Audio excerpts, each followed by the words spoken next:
Bonjour à tous, bienvenue pour la quotidienne du 29 juin. Attachez vos ceintures, aujourd'hui en voyage. Pour le premier arrêt, on invite à bord le Nyon-Saint-Cergue et les TPN, mais aussi le comité de Nyon Région Tourisme. En deuxième arrêt, place au sport et à la culture, on reçoit le Cercle des nageurs de Nyon et une partie plus festive avec le phare, le Festival des Arts Vivants. De ton côté, Alexandre, aujourd'hui, tu nous promets la Lune. Oui, c'est vrai, Andrea, tu parles de voyage. Je t'emmène dans l'espace, on va parler astronomie. Enfin non, plus précisément, je t'emmène ici à Versoix, à l'Observatoire de Genève qui fête ses 250 ans. Alors l'Observatoire de Genève qui est né donc en 1772, on va retracer un petit peu cette historique et puis on va comprendre quelles sont les activités ici que font les astrophysiciens. Tu sauras d'ailleurs que au-delà d'observer le ciel, à la base, cet observatoire de Genève, il était là pour donner l'heure, tout simplement, à la cité de Calvin. Enfin bref, je vais te raconter toutes les coulisses et tout expliquer sur l'astronomie après. Ouais, en quelques instants, j'ai cru que tu te transformais en extraterrestre, Alexandre. À tout à l'heure. Ça promet. Les conseils d'administration du Nyon-Saint-Cergue et des TPN ont mis fin à leur collaboration avec le directeur Richard Zug. Une réorganisation de la direction et des différents services est à l'étude. Les deux sociétés prévoient de fusionner à moyen terme. On reçoit sur le plateau aujourd'hui Antonio Biardo. Bonjour. Bonjour. Vous êtes le président du conseil d'administration du Nyon-Saint-Cergue. Avec nous également Didier Rey. Vous êtes le directeur ad interim du Nyon-Saint-Cergue et des TPN. Bonjour, bienvenue sur ce plateau. Merci. Alors, pour rappel, une présomption de dysfonctionnement et de manquement de la part du directeur des deux identités avait été annoncée. Il avait donc été suspendu temporairement. Un audit avait été lancé dans la foulée. Est-ce qu'on peut dire, M. Bilardo, que c'est la fin de la crise? Je vais vous répondre franchement, c'est le début de quelque chose de nouveau. Je pense qu'il n'y a pas eu de crise. Simplement, il y a une suspension, effectivement, parce qu'il y avait un dysfonctionnement qui a été relaté. Il s'est avéré que c'était exact. Donc, on a arrêté nos relations avec M. Zug. Mais pour quelle raison, justement, est-ce que vous avez arrêté de collaborer avec M. Zug? Parce que les dysfonctionnements qu'il y a eu au niveau administratif ont montré que c'était plus possible de continuer avec M. Zug. Oui, alors ces dysfonctionnements, ils apparaissent notamment dans les conclusions de l'audit. M. Rey, que disent justement ces conclusions-là? Les conclusions... l'audit constate quand même que les deux entreprises ont parfaitement fonctionné. D'ailleurs, comme voyageurs, je pense que les gens ne se sont pas forcément rendus compte qu'il y avait une certaine problématique au niveau de la direction. La direction a aussi parfaitement fonctionné. Je veux dire, deux entreprises comme Nyon-Saint-Cergue, TPN ne reposent pas sur les épaules d'une seule personne. Alors c'est clair, quand c'est le directeur, c'est lui le chef d'orchestre. Si les musiciens ne peuvent plus jouer en rythme parce que le directeur dysfonctionne, ça risque de poser des problèmes. Mais ça n'a pas été jusqu'au clash. Et en fait, le rapport d'audit mettait simplement en évidence le risque de continuer à collaborer avec M. Zug. Oui, du coup, les mauvaises langues diront que l'audit était inutile, mais qu'il servait à licencier M. Zug. Laissons les mauvaises langues s'exprimer, alors. Oui, mais vous répondez quoi, justement, quand on vous dit ça? Est-ce qu'il fallait justement chercher des dysfonctionnements du côté de M. Zug, ou est-ce que c'était toute l'entreprise qui était étudiée? Là, je vais peut-être prendre la parole, parce qu'effectivement, l'audit, lorsqu'on a commandité l'audit, elle était là justement, non pas pour être à charge de certaines personnes, ou notamment de M. Zug, mais pour faire le point de situation sur différents services de l'administration du Nyon-Saint-Cergue et des TPN. Et ce n'était pas du tout un prétexte pour licencier qui que ce soit. Et en l'occurrence, il a été démontré qu'il y avait des problèmes à certains niveaux, dont M. Zug était, entre guillemets, responsable. Donc, la conclusion de l'audit nous incitait pas, nous recommandait de revoir la situation de M. Zug. Les conseils d'administration ont pris la décision, je crois qu'on pris leur responsabilité de dire ça ne va plus avec M. Zug, donc on se sépare. Aujourd'hui, vous regardez donc vers l'avenir, l'occasion de faire mieux. Qu'est-ce qu'il faut absolument changer pour ces deux entreprises? Je crois que je l'ai dit à plusieurs reprises, ce qui nous arrive aujourd'hui et ce qui arrive aujourd'hui au Nyon-Saint-Cergue et des TPN, c'était une opportunité. Et cette opportunité, il faut la saisir. On a de la chance d'avoir M. Rey, qui est notre directeur d'intérim, et puis charge à nous maintenant de construire quelque chose de nouveau. Et notamment, première chose qu'on a faite et qu'on est en train de travailler, c'est l'organigramme, un nouvel organigramme d'entreprise, avec une direction forte. Et ce ne sera pas plus tard que cet après-midi qu'on va prendre une décision sur l'organigramme définitif. Et sur cette base-là, on va construire quelque chose de nouveau, avec vraiment des opportunités. Monsieur Ray, puisque vous êtes là, je vais en profiter pour revenir sur notre dernière interview. Vous m'aviez dit que vous étiez surtout là pour être à l'écoute des gens. Quand il y a une crise, c'est aussi une question d'émotionnel, il est question d'humain. De quoi est-ce qu'ils ont besoin aujourd'hui, ces employés? Les employés étaient surtout en souffrance de ne pas avoir été forcément entendus. Parce qu'ils vivaient quand même une situation de crise. Je veux dire, encore une fois, quand vous avez le directeur qui pour plein de bonnes raisons, j'entends, on n'est pas en train de faire son procès, mais qui n'est pas forcément présent quand on en a besoin, les gens ont un tout petit peu de peine à retrouver leur repère et à travailler ensemble. Donc la première chose à faire, c'était vraiment de leur montrer qu'il y a quand même une vision qui est en train de se construire avec les conseils d'administration pour redéfinir un petit peu une ligne, pour reprendre les rails et puis suivre la voie. Qui dit réorganisation dit aussi crainte de certains employés de se voir licenciés. On sait qu'il y a un projet de fusion entre ces deux entités. Alors déjà, concernant la fusion, qui sera probablement à l'horizon 2026, je crois, qu'est-ce qu'il en est exactement ? Alors c'est tout frais parce qu'on a nommé une commission pour la fusion qui a siégé une seule fois puisqu'on a déterminé que la priorité aujourd'hui c'était justement que les deux entreprises soient stabilisées et on reprenait la fusion dès que ce serait le cas. Donc comme on part à la recherche d'un nouveau directeur et que maintenant on est dans la ligne ou dans les rails de rechercher quelqu'un de nouveau à la direction, on va pouvoir repartir avec cette commission de fusion. L'étape 1, c'est les caisses de pension, parce qu'on ne veut surtout pas que nos employés perdent quelque chose avec les caisses de pension, c'est de trouver le bon moyen pour que les deux caisses de pension puissent se réunir. La fusion, on l'a déjà dit, on a fait même un communiqué interne, ne conduira pas à des licenciements. La fusion en elle-même, tout simplement parce que c'est déjà le cas. Nyons, Saint-Cergue et TPN fonctionnent déjà ensemble. Aujourd'hui, il n'y a pas grand-chose à faire du point de vue opérationnel sur le terrain, puis c'est déjà le cas, ils travaillent ensemble. C'est surtout du point de vue administratif, il faut faire beaucoup de choses, des nouveaux statuts, nouveaux règlements, et ça prend un peu de temps. On est 2022, l'horizon 2026, tout simplement parce que c'est l'échéance des nouvelles élections communales, et comme au conseil d'administration, on a des membres des communes, on sait que ce nombre-là va être réduit, puisque l'OFT nous demande de réduire le nombre d'administrateurs. Ouais, vous disiez d'ailleurs, et ce sont vos mots, M. Bilardeau, que le secteur administratif était un peu trop étouffé. Donc est-ce que là, c'est des licenciements du côté administratif, outre que ce directeur ? Eh bien, je vous le dirai lorsqu'on aura terminé notre démarche organisationnelle, c'est-à-dire avec M. Bonzon, en fait, qui est notre responsable pour cette réorganisation. Je ne peux pas vous le dire aujourd'hui, s'il y a d'autres licenciements qui sont prévus. Oui, alors on a parlé de cette fusion entre ces deux entités-là, mais est-ce qu'on pourrait imaginer aussi une fusion avec d'autres entreprises de transport dans la région ? Vous allez jusqu'où quand vous parlez de région ? Genève, par exemple ? Certes, non. Puisqu'on sait qu'il y a des liens qui sont offerts aussi entre le district de Nyons et la région de Genève. On sait qu'il y a ces passerelles qui existent, qui sont demandées aussi par les politiques de la région. On pourrait imaginer Genève. Entre collaboration, mutualisation de certaines prestations, ça va se faire. La fusion, c'est beaucoup plus une décision politique au départ. Et là, laissons faire les politiques et nous, après, les opérationnels viendront pour savoir si c'est possible de le faire, à quel risque, à quels avantages. Ça ne sert à rien de fusionner parce que ce mot fait plaisir. Il faut aussi qu'on puisse en dégager des avantages pour tout le monde. Je rebondis un peu concernant ce qu'a dit M. Bilardeau, c'est vrai qu'actuellement, au niveau de la direction, on a une direction unique pour les deux sociétés. Donc le fait de fusionner ne va pas avoir d'impact sur l'effectif du personnel. Et moi, je tiens à rassurer mes gens, n'ayez pas peur.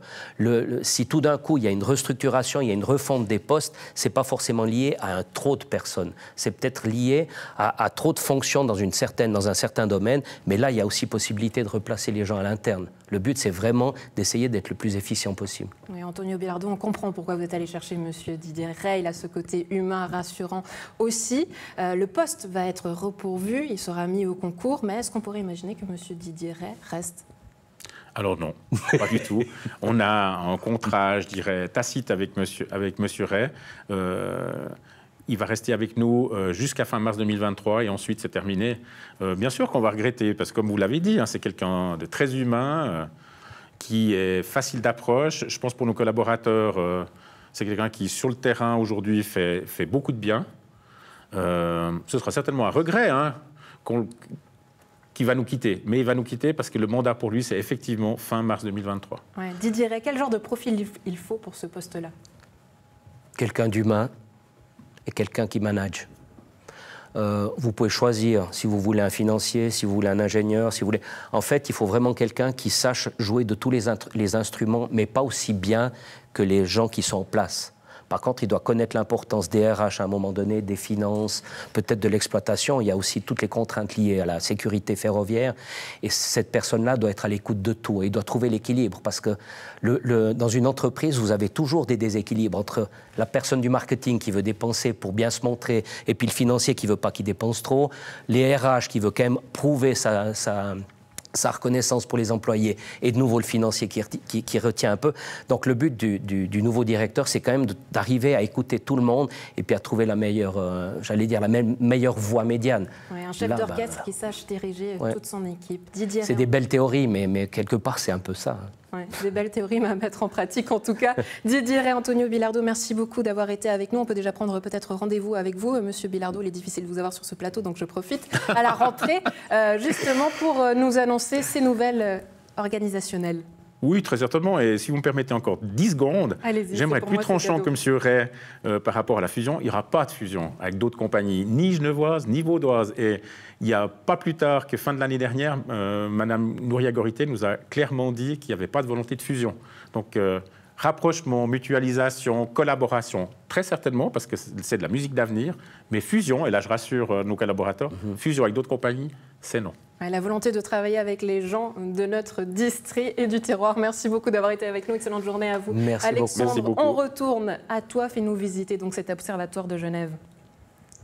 Oui, je suis donc en compagnie de Sylvia Ekström. Bonjour. Bonjour. Alors, vous êtes astrophysicienne et vous êtes responsable communication du département astronomie à l'Université de Genève. Et ici, donc, à cet observatoire de Genève. Alors, Andrea, on est dans la partie un peu muséale de cet observatoire qui est très grand, on l'a vu, et puis qui est aussi assez difficile à trouver, qui est un peu caché dans la forêt. Enfin, voilà, il faut passer un long chemin pour y arriver.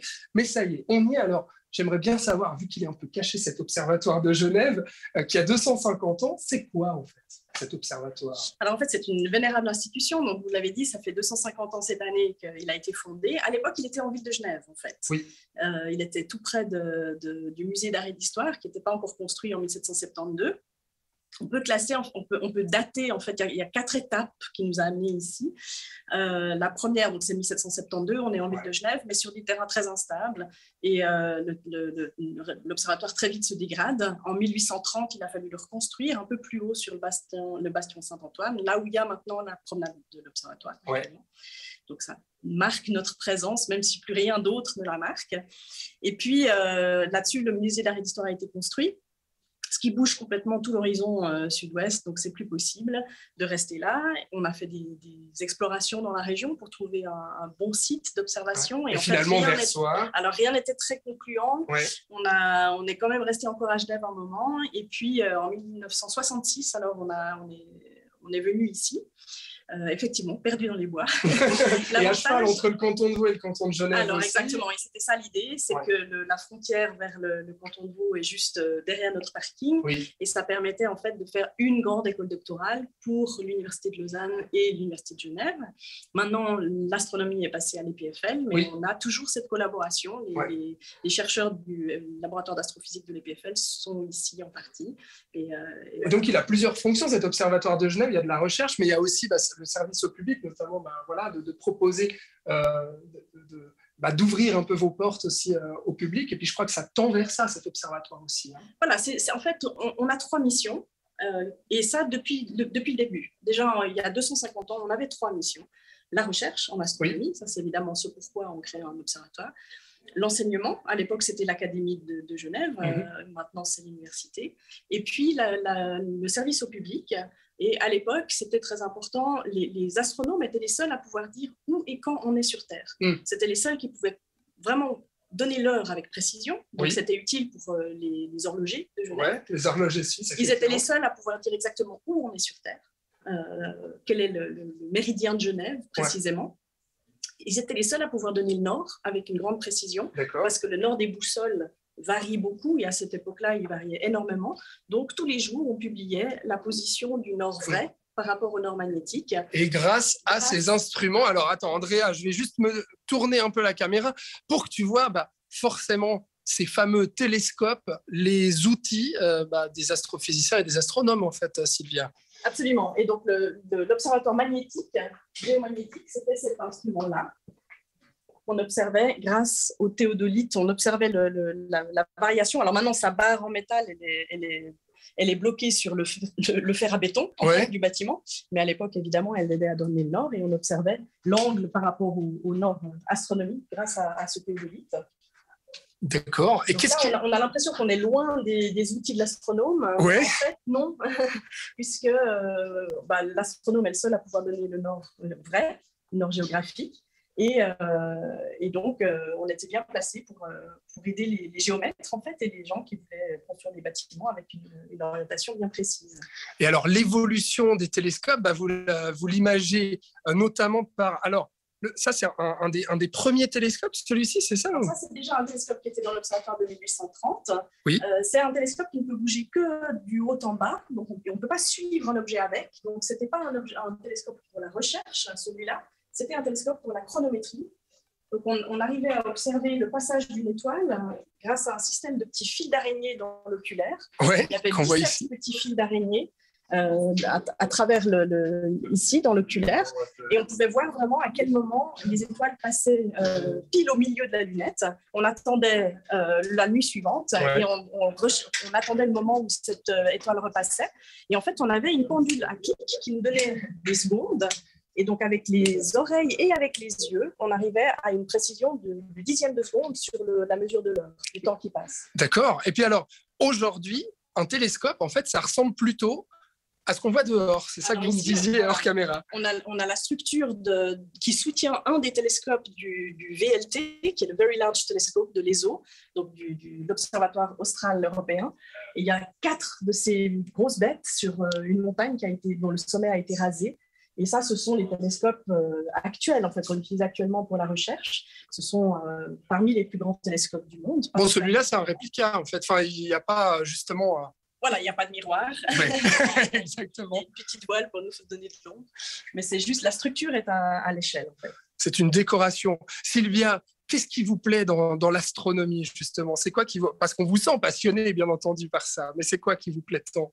Alors, c'est la quête de nos origines, on va dire. C'est vraiment comprendre comment ça se fait qu'on soit là, comment ça se fait qu'il y ait quelque chose plutôt que rien et qu'une vie puisse se développer sur une planète. C'est ça qui me passionne personnellement. D'accord. Et les étoiles sont nos mamans, donc c'est grâce à elles qu'on a les éléments chimiques qui nous composent. Alors, c'est vrai que Andrea, tu vois tous ces anciens télescopes, et puis on voit un petit peu à quoi ça ressemble aujourd'hui, un immense, enfin en tout cas le support de l'immense télescope moderne. Mais si tu le veux bien, Andrea, eh bien, je t'emmène après, justement, dans la salle d'observation de cet observatoire de Genève. Tu vas voir le télescope, c'est assez impressionnant pour des novices comme nous. Et merci en tout cas, Sylvia, et bonne journée. Merci à vous aussi. Alexandre, avec des étoiles plein les yeux, c'est beau à voir. De retour à l'actu, passage de flambeau au sein du comité de Nyon Région Tourisme. Après avoir tenu les rênes pendant 11 ans, François Briand passe la main à Christophe Sen-Roufinen, ex-directeur d'Everness. Ils sont tous deux avec nous sur le plateau. Bonjour messieurs, merci beaucoup d'être présents. Alors pour commencer, un mot sur la dernière Assemblée Générale que vous avez présidée, monsieur François Briand. Que disent tout d'abord les conclusions du rapport de gestion ? Alors, le rapport de gestion, bien sûr, faisait la part belle à une période quand même assez difficile pour le tourisme, depuis l'arrivée de ce micro-organisme, la Covid, et qui a vraiment mis le tourisme à mal avec une chute des nuitées mondiale de 75%. On n'avait jamais vu une évolution telle de toute l'histoire du tourisme. Donc, c'est vraiment une crise très, très importante.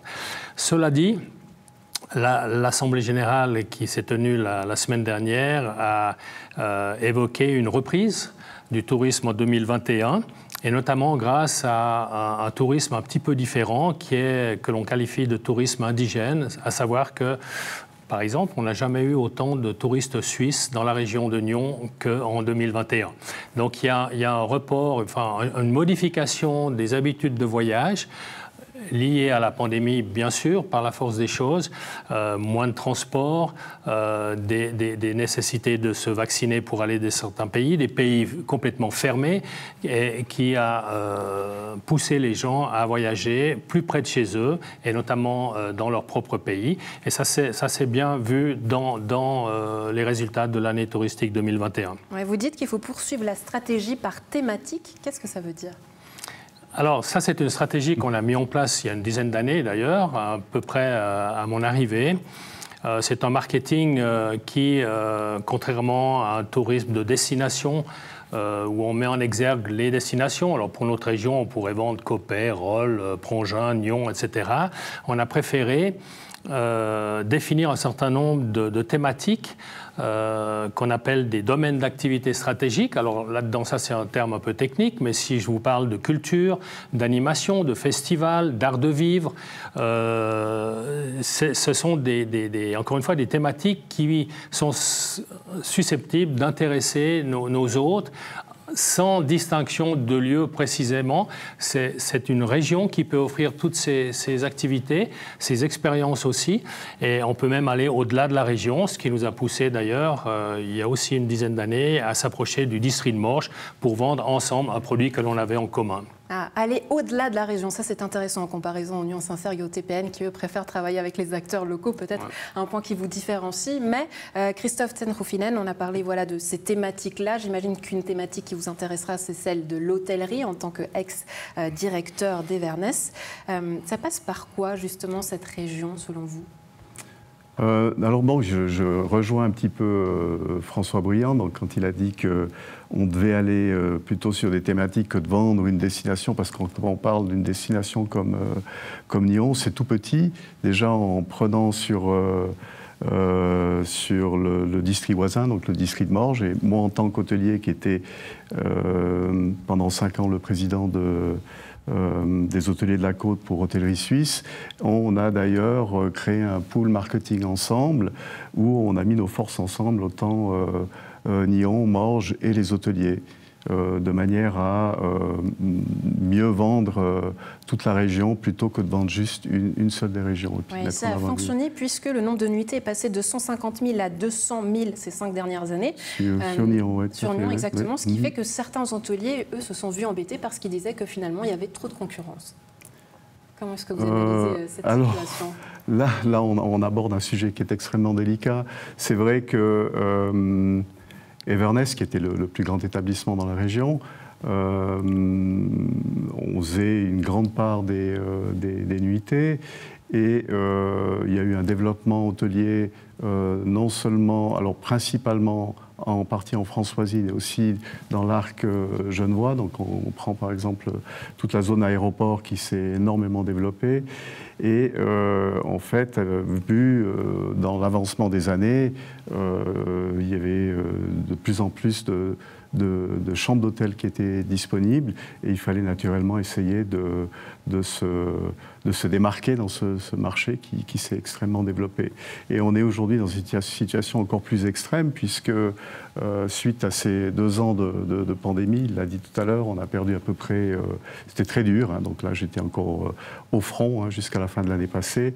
Un public qui est devenu aussi totalement différent. Alors oui, tout à fait, ça veut dire qu'on a travaillé sur une des grandes forces qu'on avait dans cet établissement, ça veut dire partir un peu plus sur le loisir.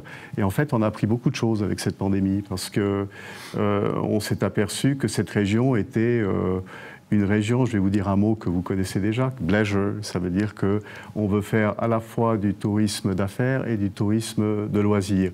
Et en fait, on peut parfaitement mélanger ces deux choses, et Nyon est parfaitement adapté, déjà rien que par rapport à son site qui est absolument magnifique. Et je pense qu'aujourd'hui, la tendance va dans cette direction. La preuve, il l'a dit tout à l'heure de niveau,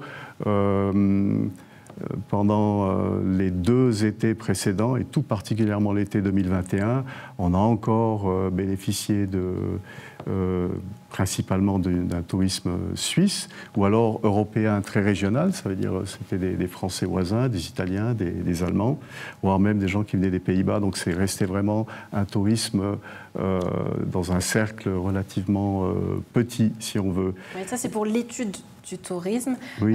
pour sa complexité, on va dire. Mais j'aimerais revenir à quelque chose de plus personnel et à vous. C'est vrai que, M. Briand, vous étiez à 11 ans à la tête de Nyon Région Tourisme, 17 ans au sein de Genève Tourisme et Congrès, 10 ans au comité directeur de l'Office du tourisme vaudois. Aujourd'hui, c'est une page que vous tournez. Qu'est-ce qui va le plus vous manquer dans vos fonctions ?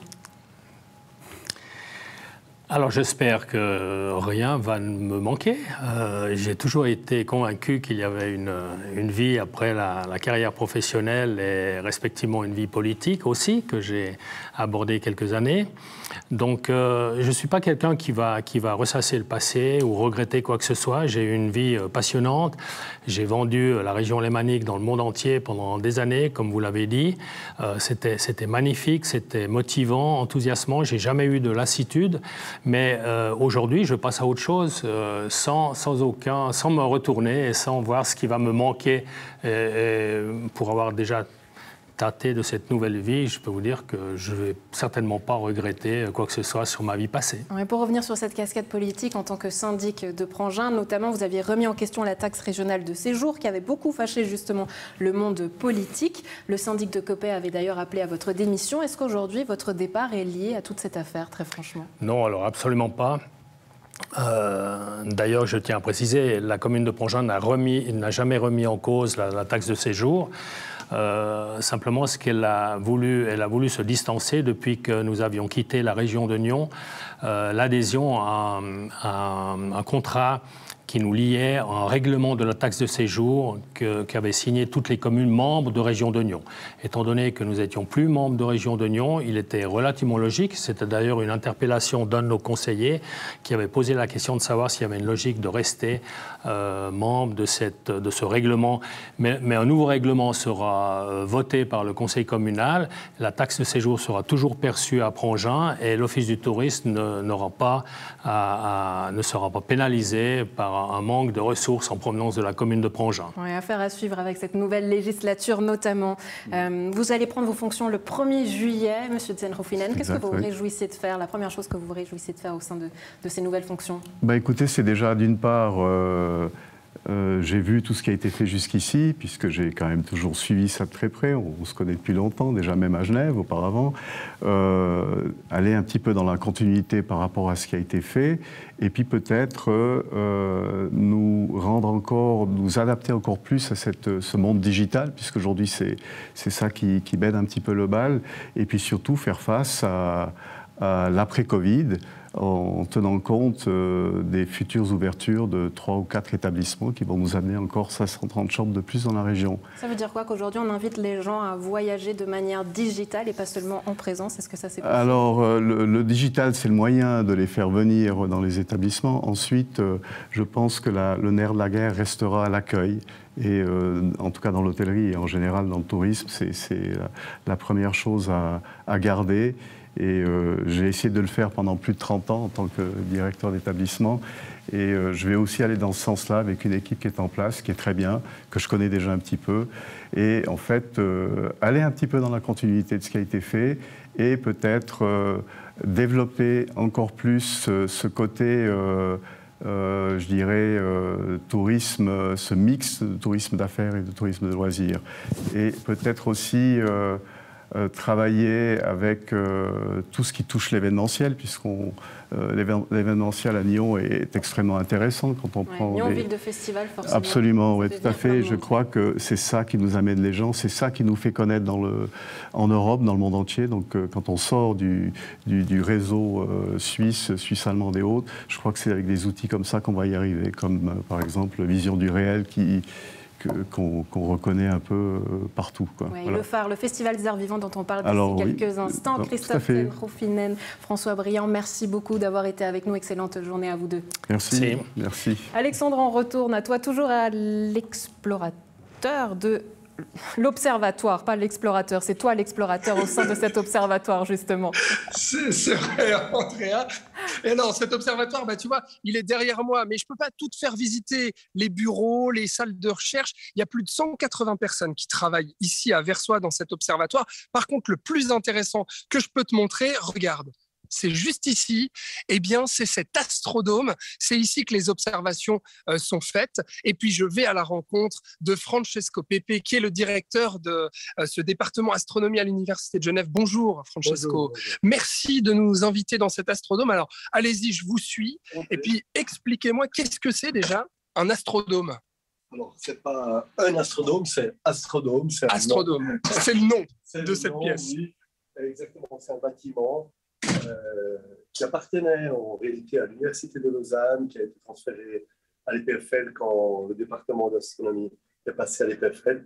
Puis aujourd'hui, ça a été transféré au département d'astronomie ou à nous pour qu'on l'opère conjointement avec le laboratoire d'astrophysique. D'accord. Alors, qu'est-ce qu'on y fait ici? Bonjour, messieurs, dames. Pardon de vous déranger. Voilà, c'est les collègues qui sont en train d'observer à distance. Astrodôme a deux fonctions. Vous allez voir après le télescope qui est en haut, qui sert aux étudiants, mais aussi pour les observations publiques. Et l'autre partie, c'est ici un centre de contrôle, une salle de contrôle à partir duquel on fait des observations à distance avec le télescope de l'Université de Genève qui se trouve à la CIA, à l'observatoire de la CIA au Chili. Au Chili, voilà, d'accord. Donc le télescope est au Chili. Bah, on peut voir un petit peu, je crois que ça ressemble à peu près à ça, oui, hein, Francesco. Les couleurs, c'est le télescope suisse Euler. Les couleurs ont été choisies par hasard, bien sûr. Et puis, il se trouve sur le site, donc vous voyez la photo. Donc, c'est pour reproduire la vue qu'on a depuis la salle de contrôle au Chili sur le désert d'Atacama. Et voilà, là, vous voyez en temps réel, sur la webcam, le télescope qui est en train de pointer le ciel du matin pour faire ce qu'on appelle les flat fields. Oui, qu'est-ce qu'on observe justement? C'est quoi le but? En ce moment, les observations sont finies, sont terminées. Et ce qu'on fait, c'est de calibrer l'instrument, la caméra, sur le ciel bleu. Ça, c'est en ce moment. Mais pendant la nuit, il y a eu plusieurs observations, j'imagine, avec nos différents instruments qu'on a sur ce télescope. Il y a un spectrographe, il y a une caméra, on fait des images, on prend des spectres, on observe des lentilles gravitationnelles, on observe des planètes, des exoplanètes, on observe des étoiles. Donc, ça dépend du programme de la nuit. On cherche effectivement. Alors, on peut quand même rappeler aussi qu'à cet observatoire, enfin, la première découverte de la première exoplanète a été faite par des astrophysiciens qui viennent d'ici, qui ont reçu le prix Nobel d'ailleurs en 2019, Michel Mayor. Et puis le deuxième dont j'ai oublié le nom. Voilà, c'était son doctorant de l'époque, en 1995. Et effectivement, ils étaient les deux chercheurs.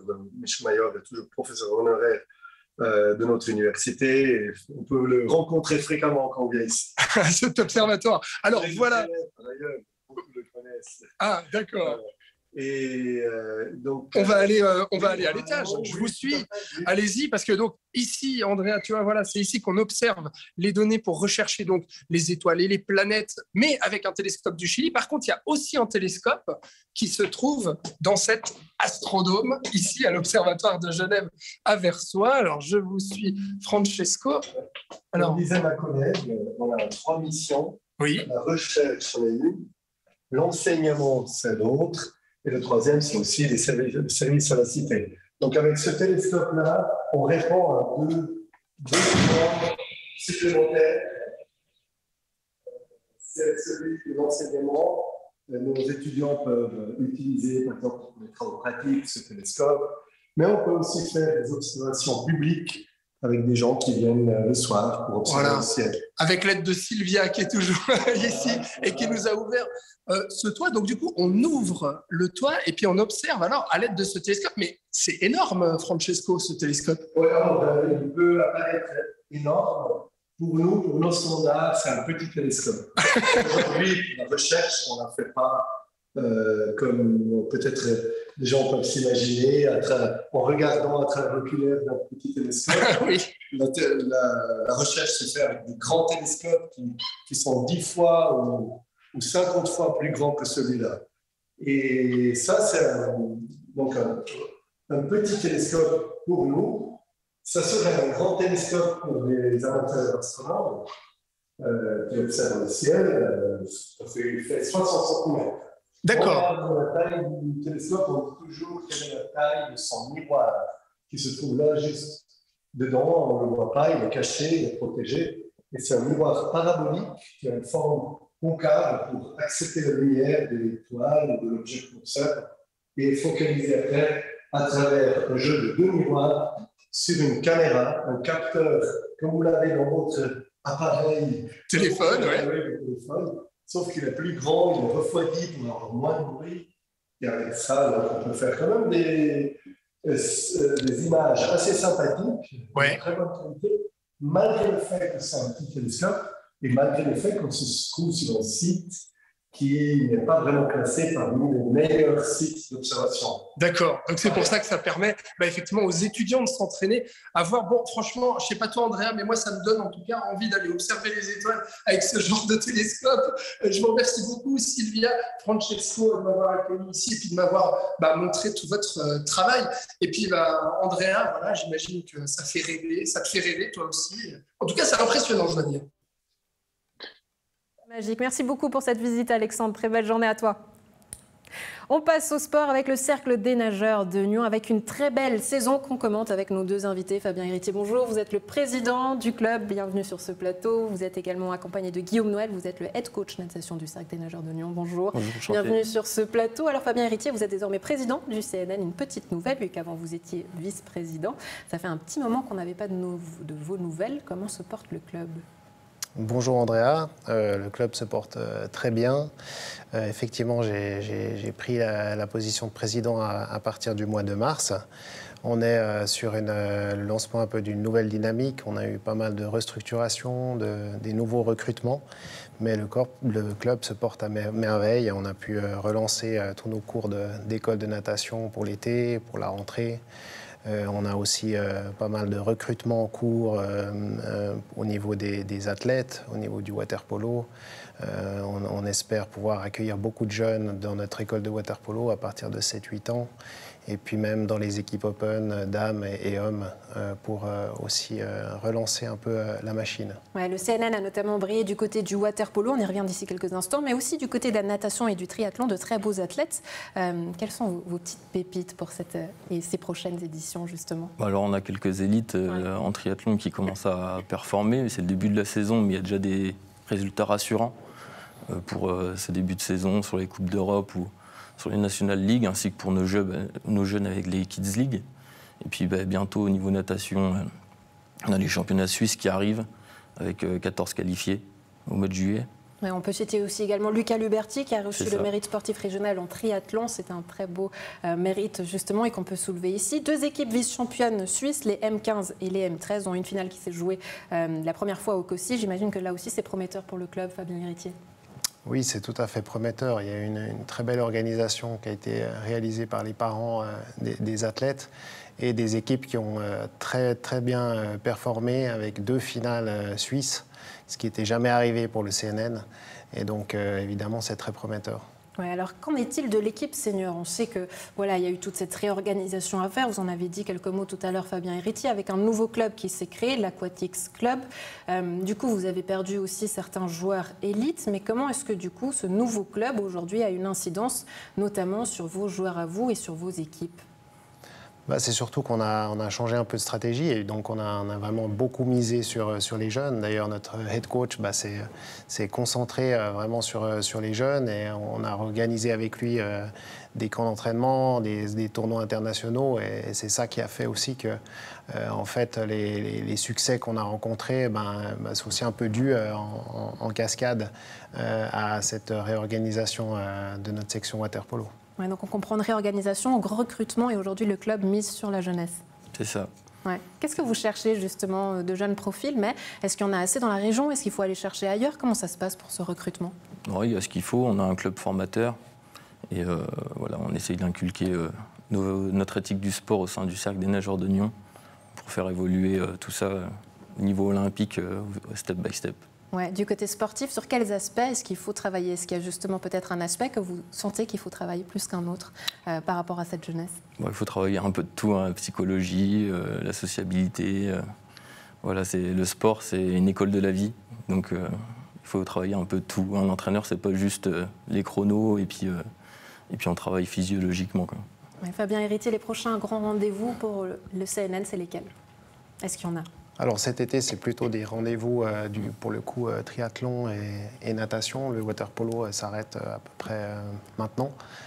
Et puis donc peut-être Guillaume, si tu peux parler des rendez-vous de cet été. Oui, comme je disais, il y a bientôt les championnats suisses pour l'échéance de la saison natation. Il y a le championnat suisse Open et le championnat suisse Espoir. On a certains qualifiés. Et puis on doit défendre une médaille sur une course avec Valérie Salence. Et ensuite, au niveau triathlon, la saison commence à peine parce que les lacs commencent seulement à être abordables. Ouais. Et du coup, la saison commence et ça va finir en octobre pour eux, avec des Coupes d'Europe et s'ils ont des bons résultats, les Coupes du Monde, Championnats du Monde, etc., qui peuvent suivre. Je parle par exemple pour Lucas ou certains autres du groupe Élite. Guillaume, Noël, Fabien Héritier, merci beaucoup d'avoir été avec nous. Excellente journée à vous deux, à très bientôt. Merci. Du sport, on passe à la culture. Le phare sera de retour du 10 au 20 août. Le Festival des Arts Vivants invite le public et les artistes à faire connivence, une première édition que vivra la nouvelle directrice Anne-Christine Lisquet. Bonjour Anne-Christine, merci beaucoup d'être avec nous sur ce plateau. Alors quel effet ça fait déjà de présenter cette 38e édition du phare en tant que directrice, nouvelle directrice ? C'est une grande joie. Je suis vraiment très heureuse de présenter cette 38e édition du phare et je me réjouis de la vivre avec les publics et les artistes du 10 au 20 août. Oui, vous avez repris les rênes en février. Vous avez travaillé cette programmation notamment avec l'ancienne directrice, Véronique Ferrero de Lacoste. Mais comment est-ce que vous vous êtes approprié, vous, personnellement, ce programme ? J'ai l'impression que c'est vraiment devenu maintenant notre programmation, notre programme. Moi, je suis allée voir pas mal de spectacles, les spectacles que j'ai pu voir. J'ai vu des captations, j'ai beaucoup parlé avec toutes et tous les artistes invités. C'est devenu la programmation de l'équipe actuelle du phare. Ouais, alors on voit l'affiche, mais on parle de faire connivence. Qu'est-ce que ça veut dire exactement ? Faire connivence renvoie à plusieurs choses. Ça renvoie déjà, c'est au-delà de faire connaissance et ça renvoie à quelque chose de plus collectif, une intelligence collective, une entente, une complicité. Il y a des études scientifiques qui disent que quand on est dans une salle de spectacle ensemble, les rythmes de nos cœurs s'alignent et du coup, ça renvoie finalement à faire connivence. Puis après, plus concrètement, il y a aussi un nouveau billet au phare qui s'appelle Passe ce soir, qui est un passe journalier qui est pour 2 spectacles. Puis aussi la possibilité de boire un verre au phare avec ce passe. Puis du coup, ça renvoie à cette idée de se rencontrer, d'échanger au-delà des spectacles. On va faire connivence aussi avec les enfants, quelque chose qui peut paraître plus surprenant, une nouvelle ligne pour le Festival des Arts Vivants. Vous invitez notamment les enfants à rejoindre le festival avec des spectacles qui leur sont dédiés. C'est pas une programmation jeune public, je tiens à signaler. Donc c'est plutôt qu'on s'est rendu compte que parfois il y a des parents qui hésiteraient peut-être d'aller voir un spectacle avec un enfant parce que c'est pas spécifiquement, l'enfant n'est pas invité spécifiquement. Puis du coup, on a sélectionné notamment 2 spectacles où on s'est dit que c'était adapté de venir avec un enfant accompagné d'un adulte, tout en sachant que c'est pas une programmation. C'est juste justement de penser comme ça que les spectacles ne sont pas adaptés aux enfants et qu'ils ne peuvent pas venir. Qu'est-ce que vous en pensez ? Moi, d'expérience, j'ai l'impression que c'est pas forcément juste. Il y a des spectacles qui, les enfants vivent peut-être autre chose que nous adultes, mais c'est tout à fait possible de venir voir certains spectacles avec les enfants. Après, nous, on a choisi aussi des spectacles qui sont pas trop longs, aussi dans ces questions-là. Puis après, pour la première fois, le phare propose des représentations relax, donc c'est des représentations plus inclusifs, qui sont pour tous les publics, mais qui permettent... Il y a des particularités, notamment que la lumière n'est pas complètement éteinte et que la porte de la salle reste ouverte pendant toute la durée de la représentation. Puis du coup, c'est peut-être plus simple de venir aussi à ces représentations avec des enfants si jamais on se rendait compte qu'on avait besoin de sortir au milieu de la représentation et puis qu'on voulait revenir au bout d'un moment. Ouais, c'est pas ce qu'on souhaite en tout cas. Non, c'est pas ce qu'on souhaite. Mais voilà. Je sais que c'est la question piège, mais en tant que directrice, est-ce qu'il y a des temps forts ou un spectacle que vous vous réjouissez de voir plus qu'un autre ? Donnez-nous un petit peu envie, tout simplement. Faut tout venir voir, bien évidemment, mais je pense qu'il y a une des spectacles d'ouverture, Biche, de Marianne Surbach et Géraldine Chollet, qui va être très très beau, joyeux, d'une grande résilience par rapport au destin de la vie. Il y a aussi le spectacle de Boglarka Burchok, qui allait à la rencontre de 3 danseuses hongroises qui ont maintenant 90 ans et qui les incarnent sur scène, puis qui racontent cette histoire de la danse du XXe siècle, puis aussi l'histoire politique du XXe siècle en Hongrie, puis la possibilité, grâce aux arts, de trouver un moyen d'opposition par rapport à un régime politique. Et puis on présente un spectacle à Saint-Cergue, sur les Hauts de Saint-Cergue, en plein air, de Massimo Furlan et Claire Desribeaupierre, autour de la pêche et de la chasse. Et je pense que ça va être aussi une magnifique soirée avec vue sur le lac, sur les Hauts de Saint-Cergue. Vous l'aurez compris, vous avez donc le choix pour cette 38e édition du phare. Rendez-vous du 10 au 20 août. Anne-Christine Bisquet, merci beaucoup. Merci beaucoup, Andrea. Bonne journée à vous. Merci. C'est tout pour aujourd'hui. On se retrouve demain. Bonne suite de programme.